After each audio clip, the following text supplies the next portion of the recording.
Hello, I hope everybody is having a great day again. Um, I just want to start off by letting you guys know once more that I'm so very thankful that you guys have been here through this journey, and I come back with another loss explanation. This was actually the next day after my following loss, where my emotion, this was a day I shouldn't even have traded, for the sole reason being that my emotions were so high and my expectations were even much higher, that my mindset, and this is how greed can really take over your mind at this point, how your mindset has to be clear even when you take a loss. And I believe that these trades are a perfect example of this. So let's just jump right into it. I'm going to explain my first trade of um, April 23rd. This is a day after um, I had a $1,900 day loss. Okay. So, first trade, Amazon, right away. What do I notice? High volume.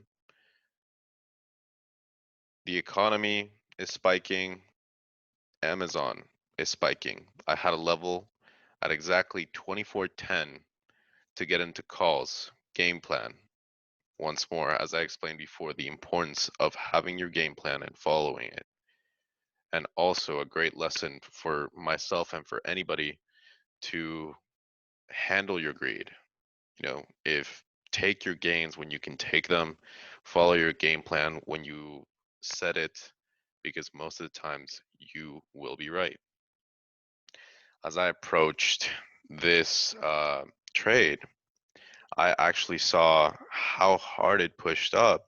I said, this can probably be my make it or break it moment. I can probably ride this to 2430. Yes, right? That's like the dream. You can probably ride this to 2430 if it stays above 2420. And I was extremely happy with the results. 3 minutes later, as you can see, 3 minutes later after the market, after I got in, one candle, two candles, 2 minutes later, moves up, hits 2424. I was up 300, I believe it was 300 to $400 at this point. I should have been more than happy, but my greed was much greater than my plan at this point. Not saying that my plan was not good at all. If anything, I was so packed of repent for my trade of yesterday and the loss I took that I said, I'm holding irresponsibly, of course, because my trade went the way I wanted it to go, for which I held through this point. I saw it came down. I said, okay, this could be healthy, could be a good move up. What happens next? Market starts pushing, push with me, tank, tank. Market pushes up a little bit. You can see this candle right here. Tanks one time, pushes it down. Buyers pick it up. I say, huh, that's even a good, you know, a good green flag that this could possibly be a return for Amazon itself. Next one, small candle on slash ES, massive candle on Amazon. At this point, I was down $100 and I was just distraught. And my mindset was so messed up at this point that I said, hold through it. I don't even care. And I backed all of the possibilities that I had to actually making this trade by saying, okay, this can turn into a retracement, for which it did. It turned into a retracement on the 5 minute chart. What happened? Came near the area it broke out, which is this 224.05 level. It broke this level, came all the way up here, relaxed, made it move up. And that was another reason why, even after it came back up here, I held because I saw that this made a move back up and the buyers were strong and that everybody was coming in. And then also slash ES was starting to push up. But then, of course, candle kicks in. This was 7 a.m. 7 a.m. This is a green candle, comes up. This brought itself down. First thing I'm saying, okay, relax. You know, slash ES can still push up. Next candle, boom, wrecks me again. Huge candle on slash ES. And that just follows it up with this candle right here. And then this candle right here. And I just start writing this move down. And I sold right here at the break of 2410. For the sole reason being that this was the most important retracement level. And now I'm not in it anymore. Why? Because it broke the retracement level and the 1 minute candle closed below it, which is my indication of getting out at this point. Now, the real problem here was my greed. My trade, my plan was perfect. I could have made $400, been happy with it. But again, greed is such a powerful emotion that if you don't learn how to control your greed, if you don't learn how to control your trades and follow your plan, which most of the time you will be right, you will not make it. And I'm the perfect example of that. When I follow my trades, when I follow my plan, I am able to make consistent green trades. When I don't and I start thinking about the money and not the plan, I start messing up. And this was a problem because I said, oh my God, I was just up and now I'm down again to this area, which, I can't get over. And that to me was very, very annoying. So I take my eyes off of Amazon for a quick moment and I turn my eyes to Tesla. Okay. As you guys, well, most of you guys know that I tend to trade Amazon and Tesla the most. And this is no different. Okay. This in itself was probably one of the most irresponsible trades I've taken because it involved chasing and it just involved a lot of negative emotions that do not deserve to be in trading. So let me actually show you again. These are my entries. I got in right here. I sold right here. Again, I was going for puts. The first idea was to go for puts. This was my entry level. This was my exit level right here. And then I switched to calls. I got in to calls right here and sold right here. Now, I had two critical levels here. I set these critical levels in the morning. I had a critical level at 740, above 740 for calls, and below 720 for puts. Okay, these were the levels I set a day before pre-market. Sorry. Now, the way I usually trade is I wait for confirmation of the market and of the stock that I'm trading by waiting one candle to close below the critical area that I'm looking at and waiting for the second candle to open and show the same momentum.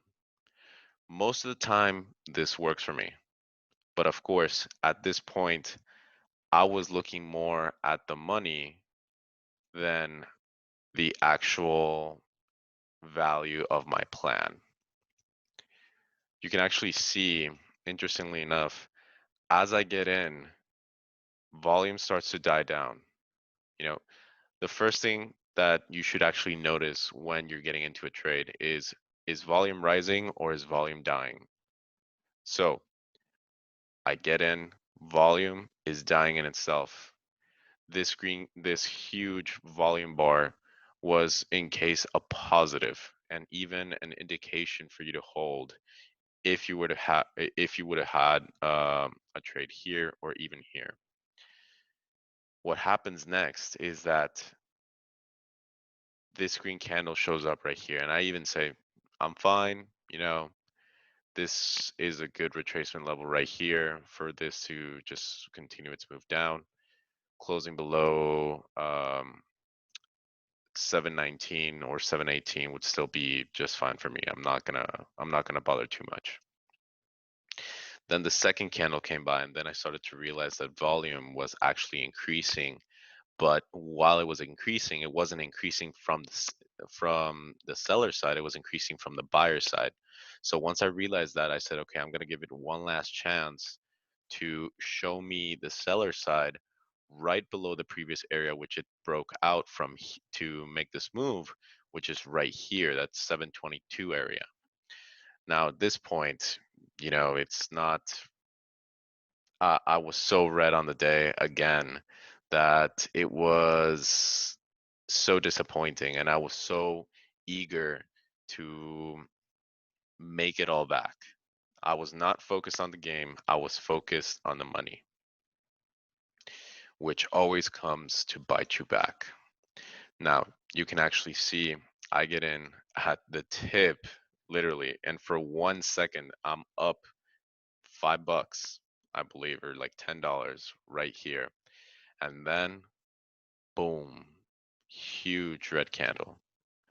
Huge red candle. The first thing I see, this green candle, that's where I got in on slash ES, and then one small red candle meant a huge red candle for Tesla. That should have been my first red flag right there on the trade. I should have gotten out at that very moment. But then again, when you cannot admit that you're wrong for a trade, you can't basically, you can't have those emotions there. So I still held through this area all the way through. And even as volume started to pick up slightly right on this candle, it just didn't do it. And sellers were strong, for which I said, this is my neckline right here.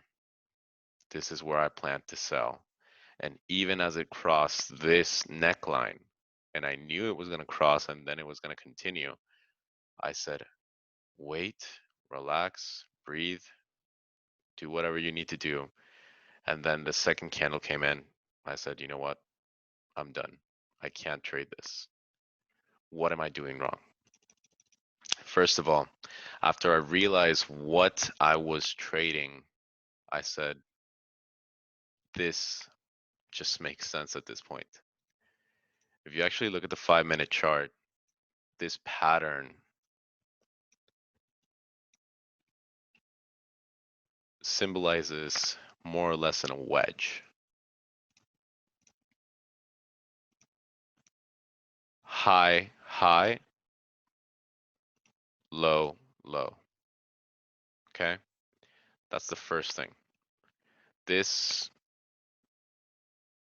should have been something that I should have waited for in the first place. Movements that happen, you have the highest high and the lowest low. What started to happen? Higher lows, lower highs, higher lows, lower highs, higher lows, until one of these necklines were broken. Neckline broken. This one right here makes a move down. Sellers are definitely there.